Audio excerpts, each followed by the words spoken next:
ओम नमो भगवते वासुदेवाय।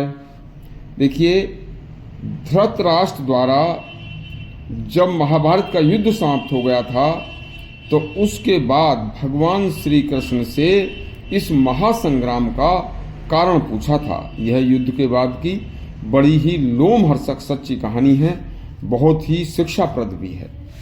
महाभारत का युद्ध समाप्त हो जाता है।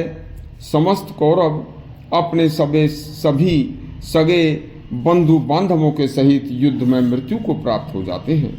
कौरवों की तरफ से केवल अकेला धृतराष्ट्र का एक पुत्र दुर्योधन का सगा भाई युधिष्ठिर ही जीवित बचता है। वह कभी धर्मपरायण रास्ते को न छोड़कर धर्म के रास्ते पर रहा तो जीवित रहा। देखिए, होता क्या है आगे कि एक दिन धृतराष्ट्र और गांधारी अपने कक्ष में गमगीन मुद्रा में बैठे थे। तब स्वयं श्री भगवान श्री कृष्ण धृतराष्ट्र को सांत्वना देने के लिए वे उनके दर्शन की इच्छा से उनके कक्ष में गए। धृतराष्ट्र व गांधारी ने उनको सादर पूर्वक बैठाया तथा धृतराष्ट्र से उन्होंने उनकी थोड़ा सा गम दूर करने के लिए कुछ बात करने की इच्छा जाहिर की। लेकिन धृतराष्ट्र उनसे बोले कि हे भगवान श्री कृष्ण, देखिए, मैं आपसे क्या कहूँ और क्या सुनूं, आप तो सब कुछ जानते हैं। देखिए, मुझे यह पता है कि आप साक्षात विष्णु के अवतार हैं, आपको सब कुछ पता था और पता है। तो आज एक मेरी इच्छा पूर्ण करने के लिए महाभारत के इस भयानक नरसंहार के होने का कारण बताने की कृपा करें। यह प्रसंग अति दुर्लभ व शिक्षाप्रद प्रसंग है। भगवान श्री कृष्ण कहते हैं कि हे राजन, मेरी हर बात ध्यान से सुनना। मनुष्य की जिह्वा यानी कि जीभ बहुत ही बेलगाम होती है।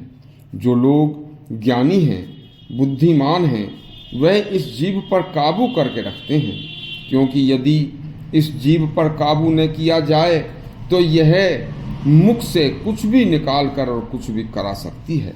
हे राजन, हमारे धर्म शास्त्रों में बताया गया है कि जीभ सत्पुरुषों, संतों तथा विद्वान ब्राह्मणों व धर्मात्मा व्यक्तियों की एक होती है और यही जीभ सर्प की 2 होती हैं।